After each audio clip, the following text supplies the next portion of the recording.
Assalamualaikum warahmatullahi wabarakatuh. Okey, untuk kita punya subjek seterusnya ialah tajuk seterusnya ialah yang berkaitan dengan network security. Okey. Okey, untuk network security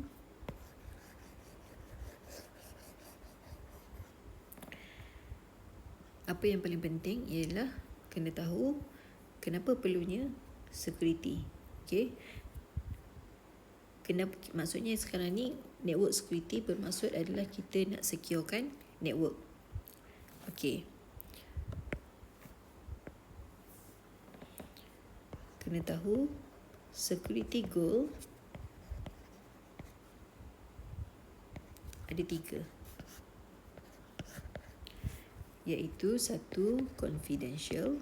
Yang ini awak pergilah mana-mana pun nanti bila awak awak dah kerja. Ketiga, maksudnya security goal ni, network security goal, inilah dia. Okay, dia target dia memang nak capai ini, dan dia akan ada lagi lebih tambahan-tambahan lain, tapi main dia adalah 3 ni: confidentiality, integrity, availability. Okay.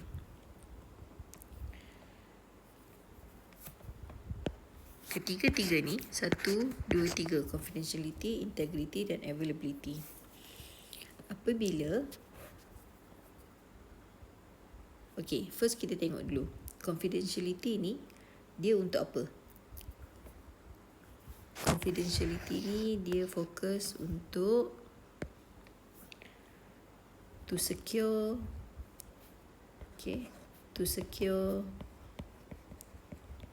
information. Okay, semuanya untuk secure information, to secure information from unauthorized access. Okay. Yang kedua, integrity. Integrity adalah untuk protect. Okay, to protect information juga, macam saya sebut tadi. Ketiga-tiganya adalah untuk securekan information. Okay, yang untuk integrity adalah untuk to protect information from unauthorized change. Okay. Kemudian yang ketiga, availability.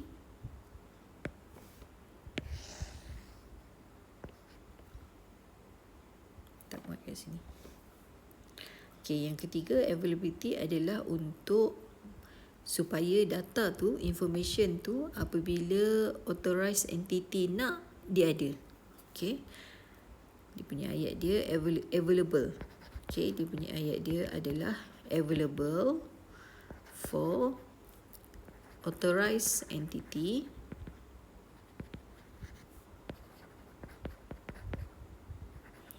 when it is needed. Okay. Kita tengok kat sini. Yang pertama, confidential ni dia adalah untuk secure the information from unauthorized access. Okay. Integrity adalah untuk protect information from unauthorized change. Okay, kat sini unauthorized access, kat sini unauthorized change. Availability pula, availability pula adalah untuk supaya information tu sentiasa available. Okay, dia bukan sahaja available bila-bila masa macam tu, dia nak available for authorized entity only. Okay, bila authorized entity nakkan information tu ada. Bermaksud macam mana? Contoh, bila contoh Macam mana nak sebut bila awak perlukan, maksudnya apabila kita nak akses sesuatu, okay, apabila kita nak akses sesuatu information,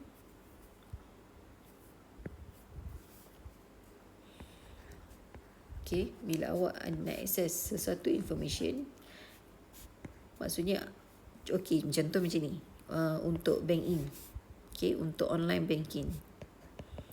Untuk online banking,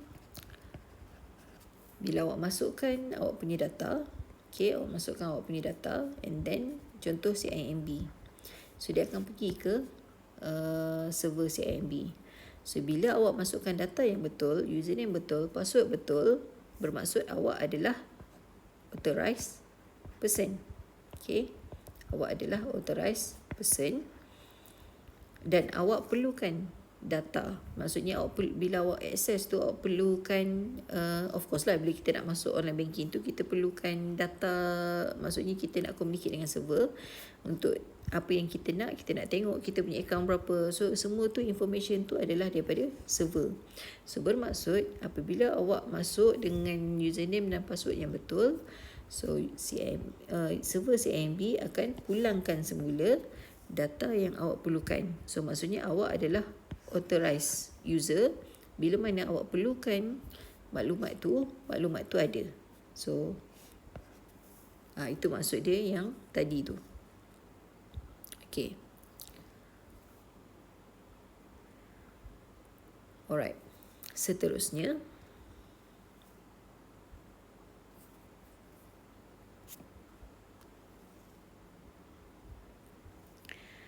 yang tadi first confidentiality, yang kedua integrity, yang ketiga availability. Okay. So tadi adalah confidentiality adalah untuk protect information from unauthorized access, integrity to protect information from unauthorized change, and then availability kan, untuk supaya available. Authorized entity bila dia nak benda tu sentiasa available. Okay. Tapi macam mana kalau maksudnya confidentiality ni adalah untuk to secure, okay, to secure the information. Tapi information tu tidak secure. Bermaksud term dia adalah di sini kita panggil threaten. Okay, threaten. Okay, bermaksud bila ada threat, itu bermakna adalah ada security attacks. Okay. So bila ada security attacks, bermaksud perlunya ada cara untuk prevent. Cara untuk prevent attacks tu. So ada dua cara untuk prevent attacks. Yang pertama adalah menggunakan kriptografi. Yang kedua, steganography. Okay. Alright. Kriptografi adalah satu cara yang menggunakan encryption. Okay. Encryption dan decryption. Encryption, bila encrypt, of course lah, maksudnya dekat sender di encrypt, bila sampai dekat receiver, okay, sender sampai dekat receiver, decrypt. Okay, decryption. Okay. Okay, itu kriptografi. So apa itu encryption, decryption? Encryption, decryption ni adalah okay, contoh saya rasa saya pernah ajar dalam kelas. Contoh, dekat sender nak hantar satu teks, okay, plain text. Contoh dia hantar satu message, samalah macam awak dekat WhatsApp kan, awak teks. Dekat message tu awak teks, saya nak keluar dulu, saya nak keluar. Okey, saya nak keluar ni, bila nak melalui medium penghantaran, dia tak akan hantar dalam bentuk teks macam ni. Dia akan encrypt dahulu. So encrypt tu untuk melalui medium ni. So untuk melalui medium ni, bila dia encryption, bermaksud dia akan tukarkan kepada so encryption ni dia ada, kita panggil encryption algorithm. Daripada perkataan saya nak keluar ni, bila dia melalui bila dia melalui encryption algorithm, bermaksud saya nak keluar ni, dia akan tukar kepada satu bahasa lain. Contoh S, dia akan tukar kepada tanda macam ni. A, dia akan tukar kepada ni. Okay, ini contoh algoritma. Maksudnya kalau huruf tu S, dia akan tukar kepada A akan tukar kepada I, Y, dia akan tukar kepada contoh L. Okay. Kemudian A, bila A maksudnya akan refer balik ni lah. So maksudnya bila selepas melalui satu encryption, perkataan saya dia tak akan jadi saya. Sebaliknya dia akan jadi alias alias. So perkataan ni bila lalu dekat medium penghantaran, orang yang tak tahu algoritma tu, dia takkan tahu ini bahasa apa. Ini bahasa apa, dia takkan tahu. So itulah kegunaannya encryption dan decryption, supaya sekiranya ada attack di tengah ni, maksudnya ada security attack pada medium penghantaran. Biasanya security attack dia akan attack medium penghantaran. So bila berlakunya security attack, bila dia dapat benda ni, dia takkan boleh translate tanpa dia mengetahui algoritma. Okay. Alright.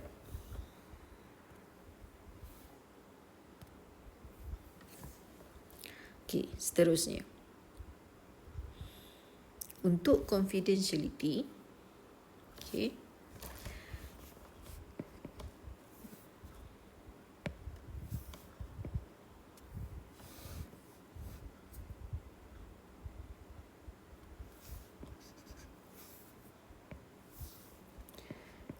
untuk confidentiality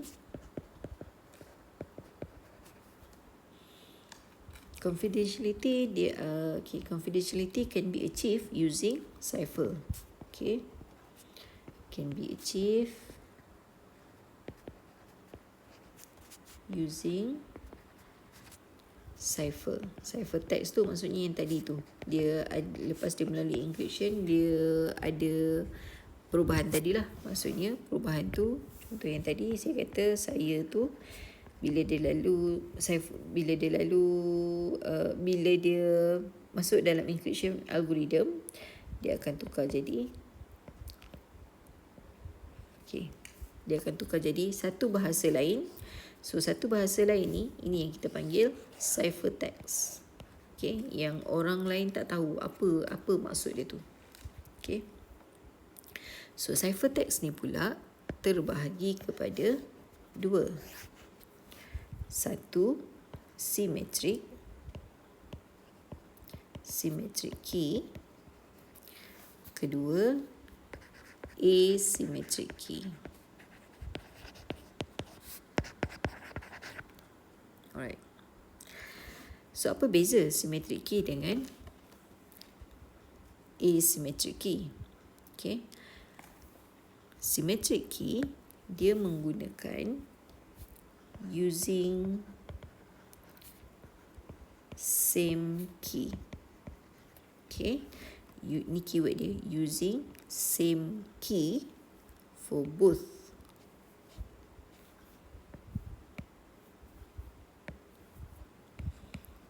For both ni maksudnya sender dengan receiver menggunakan key yang sama.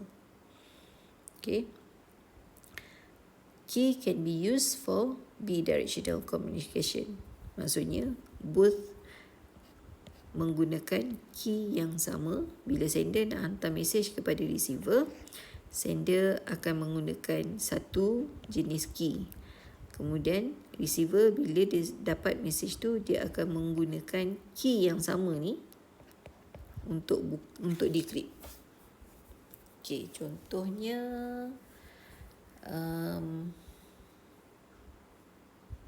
okey. Contohnya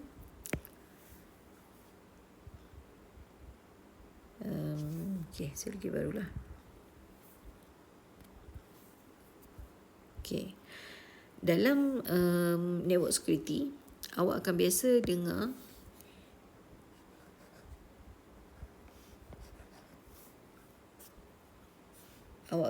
dengar Alice dan Bob. Okey. Biasanya nama Alice dengan Bob ni memang akan selalu digunakan dalam network security. Okey. So, apa saya sebut tadi? Symmetric key. Symmetric key dia menggunakan key yang sama. Okey, contohnya macam ni.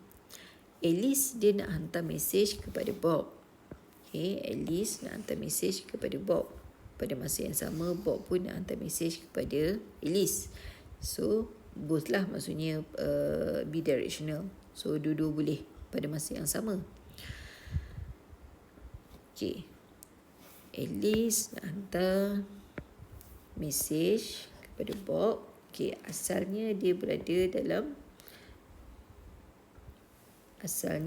adalah plain text. Okay.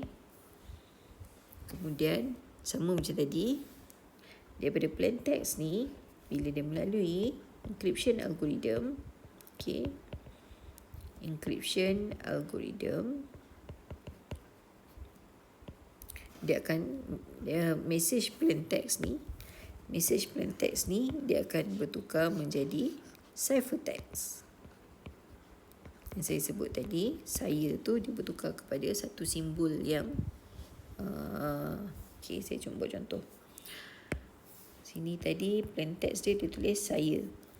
Tapi bila dia selepas melalui encryption algorithm, dia akan bertukar menjadi satu bahasa lain. Okay, yang mana yang tahu algorithm ni sahaja tahu macam mana nak decrypt. Okay. So, daripada plain text, dia bertukar menjadi ciphertext. So, ciphertext ni lah yang akan bergerak melalui medium. Okay, medium penghantaran. Medium penghantaran ni, inilah yang atas lah. Okay.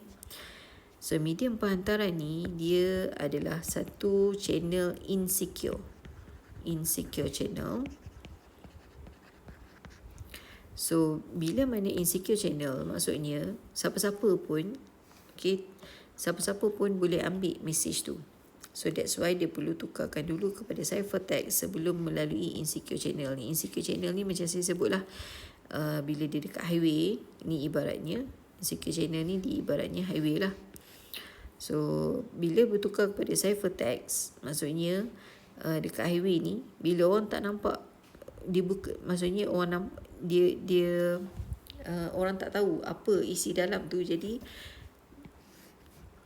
kalau dia ambil pun dia tak tahu macam mana nak decrypt, melainkan dia tahu encryption algorithm ni. Okey, untuk melalui insecure channel, maka ciphertext ni lah yang akan lalu kat sini. Instead of plain text, bila dia dah tukar kepada algorithm encryption, bila dah encrypt, maka ciphertext ni lah yang akan melalui insecure channel. Okay, so bila sampai dekat Bob, okay, Bob menerima dalam bentuk ciphertext juga. Okay, Bob pun menerima dalam bentuk ciphertext. And then untuk menukarkan ciphertext kepada plain text, okay, untuk menukarkan ciphertext kepada plain text, perlu ada apa?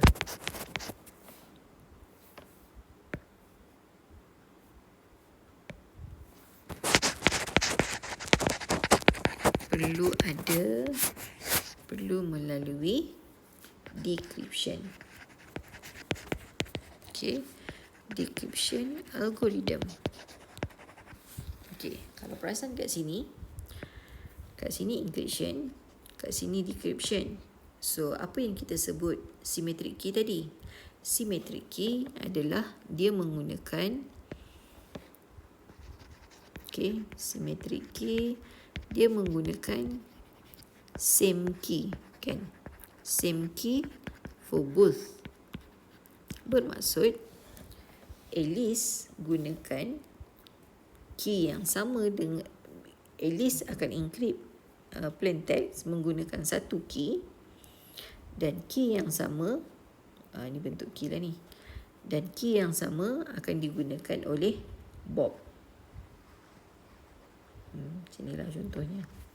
Okay, so kalau bahasa mudahnya macam kita sekarang, contoh awak nak bagi pada kawan awak satu secret message. So awak type dekat Microsoft Word. Okay, apa yang awak type dekat Microsoft Word tu adalah plain text. So dekat Microsoft Word ataupun PDF, bila awak dah convert kepada PDF, kan dia boleh masukkan password. Okay, so bila awak masukkan password itu adalah key ni. Contoh awak kata password dia 5, 4, 3, 2, 1. Okay, itu password untuk buka plain text ni. Jadi Bob bila dia terima message tu, dia takkan boleh buka, melainkan dia perlu menggunakan key yang sama, password yang sama. So itu yang dinamakan symmetric key. Key yang sama, password yang digunakan oleh Alice untuk encrypt, untuk lock PDF ataupun Microsoft Word tu, contoh macam awak nak hantar message tadi. So key yang sama, password yang sama perlulah digunakan oleh Bob untuk membuka message tersebut. So dia kenalah masukkan 5, 4, 3, 2, 1 juga. Kalau dia masukkan 1, 2, 3, 4, 5, definitely dia tak boleh buka. Okay, so itu kita panggil shared key. Okay, shared key ni adalah samalah symmetric key. Maksudnya dia menggunakan same key. Okay, rasanya faham kot yang untuk itu. Okay, kita sambung kepada tadi symmetric key. Kemudian satu lagi tadi adalah asymmetric key.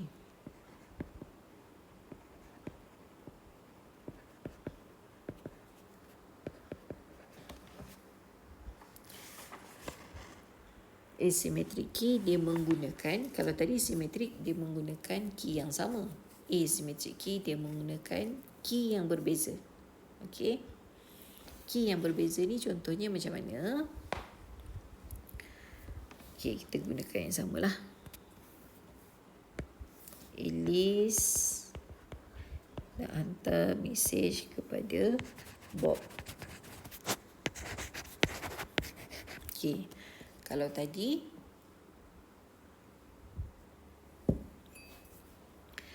symmetric key dia menggunakan shared key. So asymmetric key dia takkan gunakan shared key.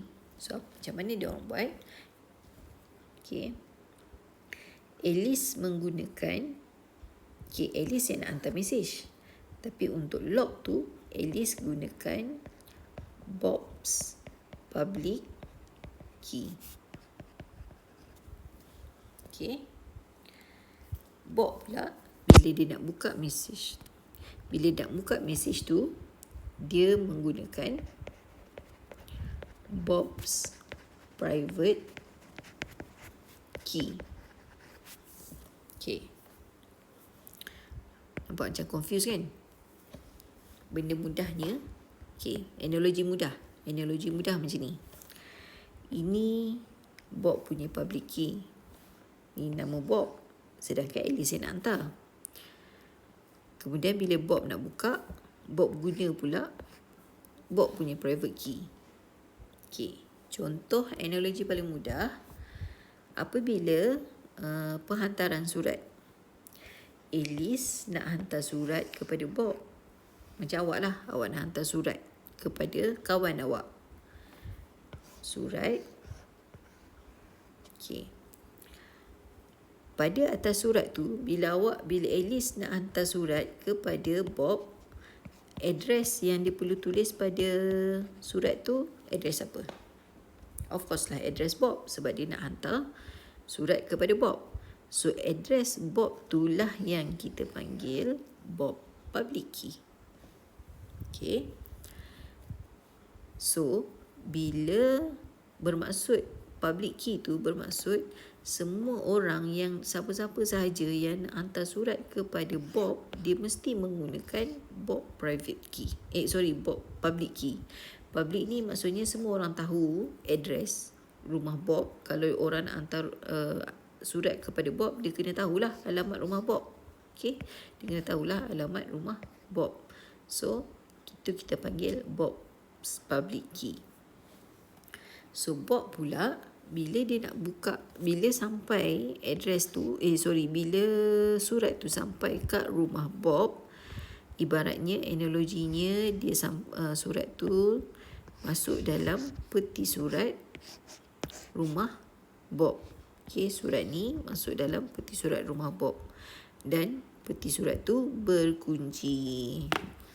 Okay, peti surat tu pun berkunci. So, bila nak buka peti surat rumah Bob, hanya Bob sahaja yang ada kunci tersebut.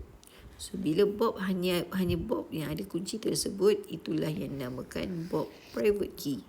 Maksudnya, hanya Bob yang boleh akses, yang boleh buka surat tersebut. Okay, so itu kita panggil asymmetric key. Okay, Alice nak hantar surat, dia menggunakan address rumah Bob, which is Bob's public key. So, Bob bila nak buka surat tu, dia perlu menggunakan dia punya kunci sendiri. So, itu kita panggil Bob's private key. Okay, so itu dia punya key. Tapi flow dia sama. Flow dia sama macam yang tadi. Maksudnya daripada plain text, dia akan tukar kepada encryption, kemudian tukar kepada ciphertext. Ciphertext ni lah yang akan melalui medium penghantaran ni, insecure channel. So, apa beza simetrik dengan asymmetric tadi? Perbezaannya adalah dari segi key tu. Okay.